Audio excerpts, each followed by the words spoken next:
Hi there, welcome back to the DutchRC channel, and yeah, it is time to do something airplane related again, I think.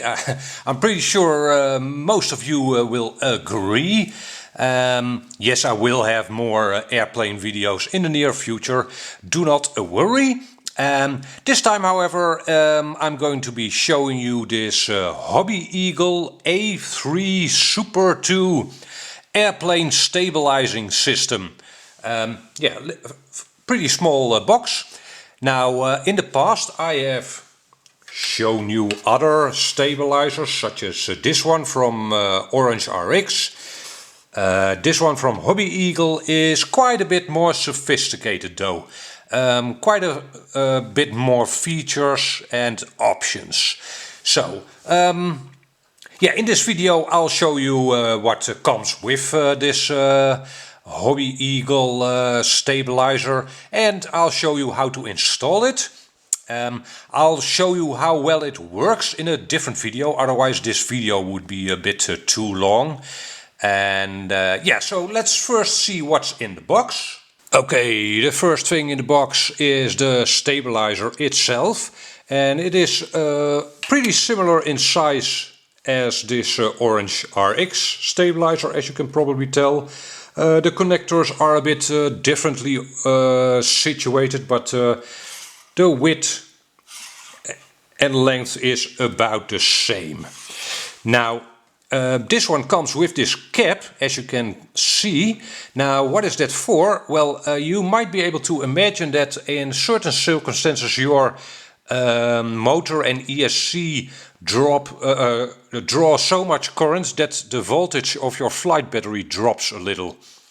And this cap, you can connect it up to the stabilizer, so it always has enough power.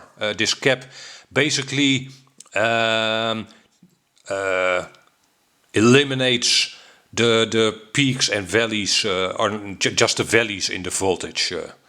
Okay, so that's the stabilizer itself. Now, mine comes with this programming box, and there are actually two versions of the stabilizer. One with the programming box and one without. So if you would want to install this stabilizer in more than one plane, you could order up one with the programming card and the rest without, and then you can of course use the programming card with all your flight stabilizers. Now, there is a USB, well, it's kind of like a proprietary connector. It's not really USB, but this lead is to connect up this programming card to the flight stabilizer. Then there is another USB lead. This one you can use to hook it up to your computer to do the setup procedure on your computer. In this video, however, I will only be showing you the setup with this programming card. Much more convenient if you want to change settings on your flight stabilizer in the field. Well, you can simply hook up this card and then you're good to go. Next thing in the box is a couple of leads to connect the flight stabilizer to your receiver, mandatory of course. And last thing in the box are these two sticky pads to secure your flight stabilizer in your aeroplane. Now let's get back to the more basic stabilizers and this stabilizer. These Orange RX stabilizers have potentiometers, 3 potentiometers to set the gains. And this one is completely different. That's one of the extra features of this one. This one you can set the gains off with a separate channel in your transmitter. So in flight you can change the gains, which is very, very nice, of course. And another extra feature of this stabilizer is that it actually can use a single wire input from your receiver through the S-bus. So very convenient, just like on quadcopters these days. no messing about with all these wires. You can then simply just hook it up with one wire. Very nice. And an extra unique selling point of this stabilizer is that it can actually stabilize hover. So if you're flying a 3D plane and you're trying to hover, this stabilizer can assist you in that. It's a bit like cheating, of course, in that sense. But if you're new to hovering or trying to get to grips with that, this stabilizer can help you with that. And along the way you can dial down the gains, so the stabilizer will help you less and less every time. That way you'll have a gradual learning curve into hovering your 3D plane, which is very nice, of course. And next thing I'll show you is how to install this 3D this stabilizer in an aeroplane, and how to do the setup procedure. Here we go. Okay, so I had actually planned to install everything in a plane and then show you how everything is connected and how it works.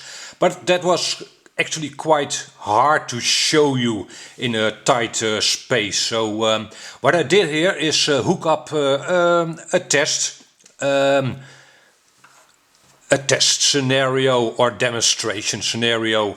We've got the box, the controller box over here, the stabilizer. I've got 3 servos hooked up and a receiver over here, and there's an ESC to power things. Yeah, obviously this doesn't help you to understand how things are connected. So I'll take everything back apart again and then I'll show you how to hook everything up. I actually left a few things connected because it's easier to explain this way. Now, over to the right, I've got myself my receiver, of course, and that is hooked up to the ESC, right? Your plane will have an ESC, obviously.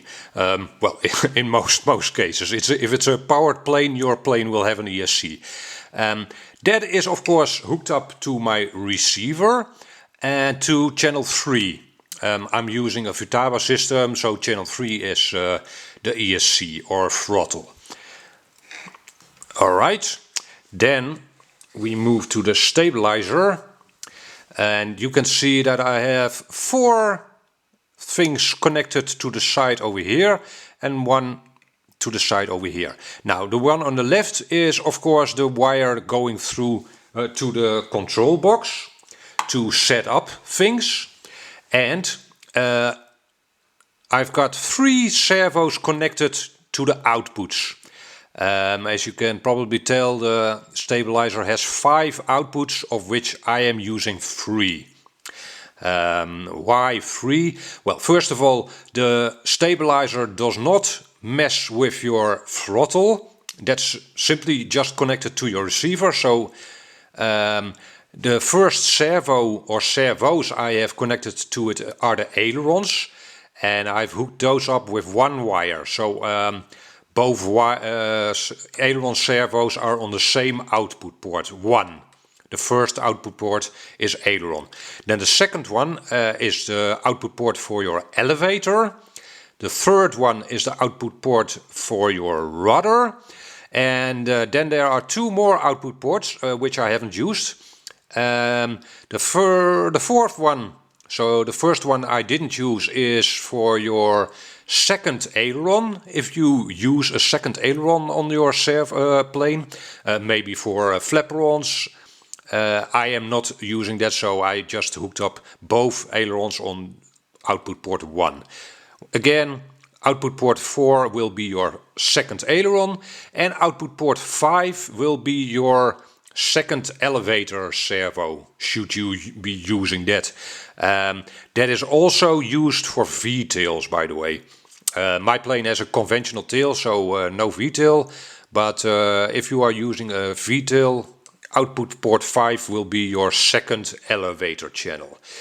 Now, on the input side of things, I will not be using S-bus in this case. So normal 1 wire per channel, and I have 1 wire connected, as you can see, a 3-strand wire, and that is for the mod flight mode. In my case, I've hooked that up to channel 5 of my receiver. You can use any spare channel you might have on your setup.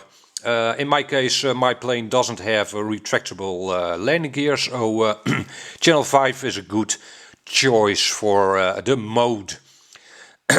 And let's see. Yeah, then there are two more sets of outputs, and the top one is for aileron 2, elevator 2 and gain.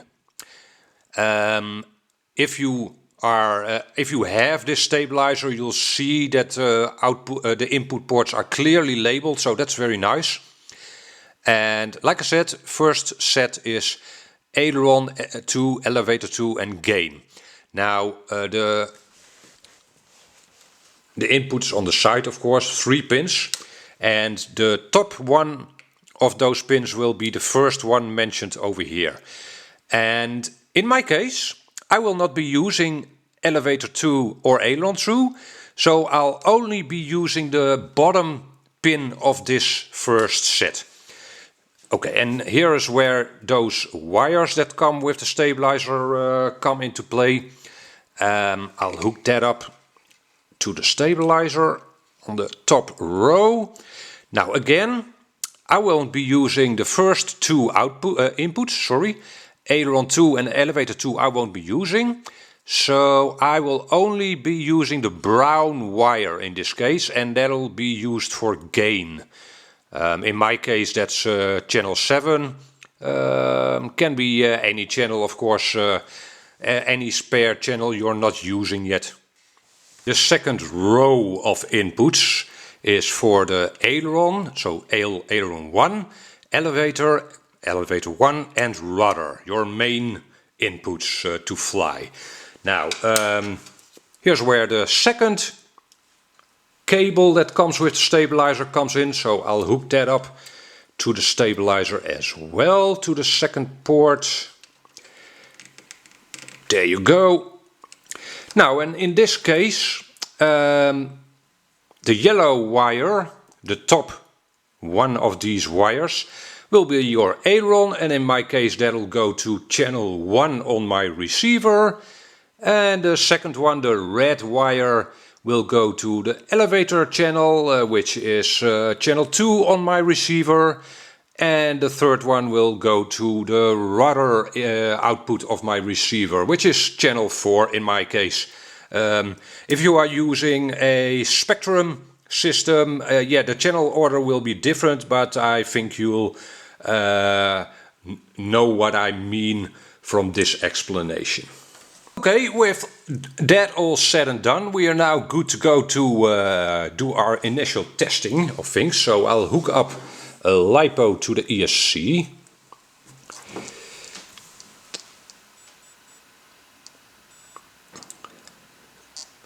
There you go, and as you can see, the stabilizer is lit up red, which means the stabilization is off. And that is correct, because I've set up stabilizer mode 1 to be no stabilization, and that is a important thing. It is always good to have a flight mode in which the stabilizer will not mess with any of the controls, and that way you can bring your airplane up in the air like 50 meters, then engage the stabilizer and check if everything works as it should. Now it's probably hard to see, but the control box at this moment says not found, and that is because I had the control box hooked up to the stabilizer when it was initializing. So the control box startup was faster than the startup of the stabilizer itself. If I press the escape button, there, now it's connected the right way. And at this moment you should check if all your inputs still work as they should. So mess around with all your input controls a little to check if your plane still functions the way it should. And after that it's time to set up the flight controller with this control box, and I'll zoom into the screen so we can have a look at all the options. Alright, I've dimmed the lighting a bit so you can actually see the screen of the control box. And let's see, there are a lot of options. I won't go over every one of them in great detail. I'll tell you what you need to know, and then you can experiment with the other settings. One of the first things and one of the most important things is the flight mode, of course. And with this control box you can scroll through the options with these arrow keys at the right. You can enter options with the bottom right, and top right button is to escape out of a menu. So flight mode, let's enter that. And as you can see, you can set up 3 flight modes. And those will correspond with a 3 position switch on your transmitter. And as you can see, I've set up flight mode 1 as being off, so no stabilization at all. And you can also see that the stabilizer itself is lit up red. Now if I select a different mode, there, now I'm in mode 2, which is normal. I've set that to normal, as you can see. And now the stabilizer is lit up blue. And if I switch it to the 3rd flight mode, it's lit up green. And now I'm in auto hover mode. Now obviously you can change every one of these modes to your liking. So if I enter the first one, I can select normal. AVCS. Now normal is actually a basic stabilizer on all channels. AVCS is more like a gyro, so a headlock gyro on a helicopter, for instance. And after that we have auto balance. Yeah, that mode. I'm not completely sure what the characteristics of that mode will be. I will, however, do separate videos in which I demonstrate all flight modes. I think auto balance is, yeah, a mode in which the stabilizer will try to find the best settings for your airplane. Again, from the documentation I'm not completely sure though. And after that we have auto hover. I guess that's pretty self-explanatory. In that mode the stabilizer will assist you in 3D hovering. And after that the last mode is user, and that means that you can set up a flight mode completely to your liking. So if maybe you want a headlock on your rudder but normal stabilization on the rest of your controls, you can set up a user-defined profile yourself. Okay, I'll switch this first one back to off and enter, and then escape on out of this menu.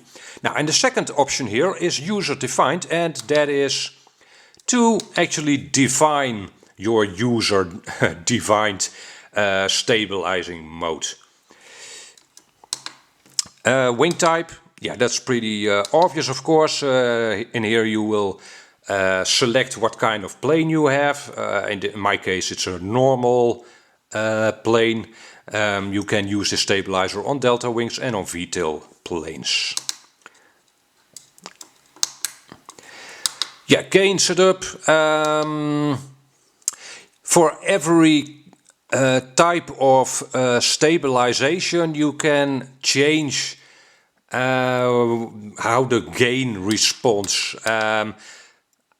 Like I said a minute ago, I have the gains hooked up to my receiver.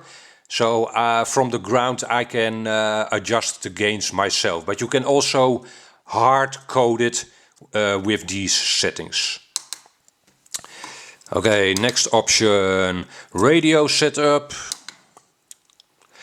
Well, basically the settings in this part of the menu deal with your stick throws and things like that.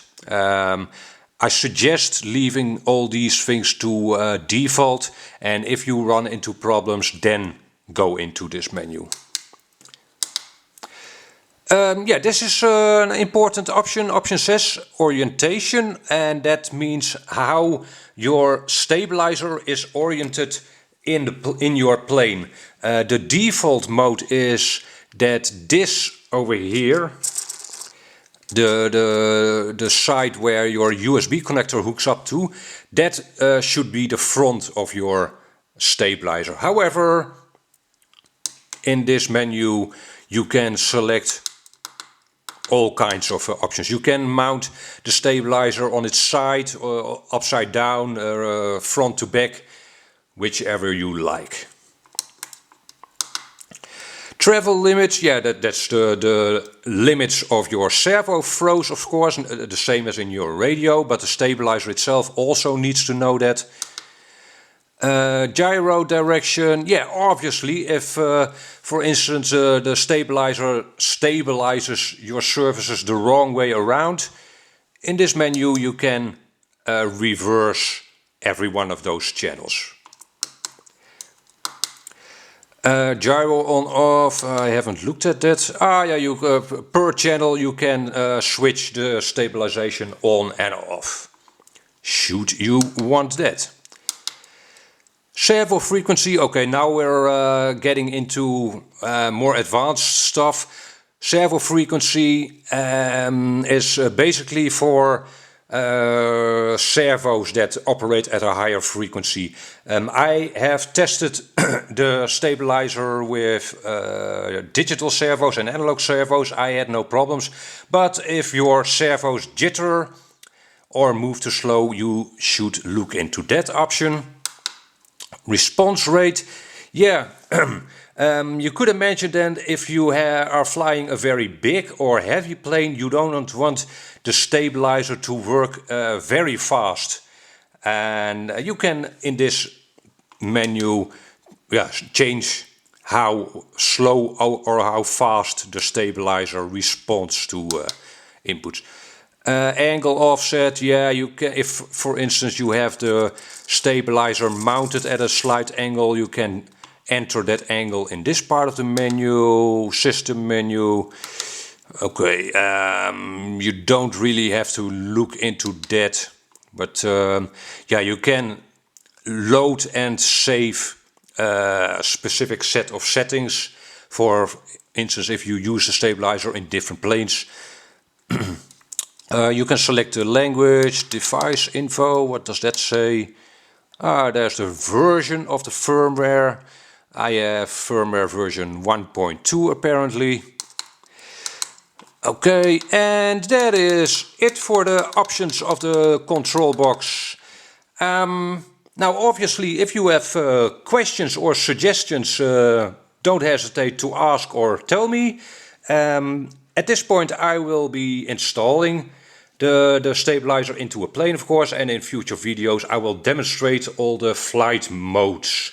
One thing I should add, I forgot to tell you, but the stabilizer should be mounted as close as possible to the CG of your plane. That's quite important for the stabilizer to work well. Yeah. That's it. If I run into any problems, by the way, when installing the stabilizer, I will mention that in my flight videos as well, so be on the lookout for those. For now, thank you very much for watching and hope to see you back in another video. Bye bye!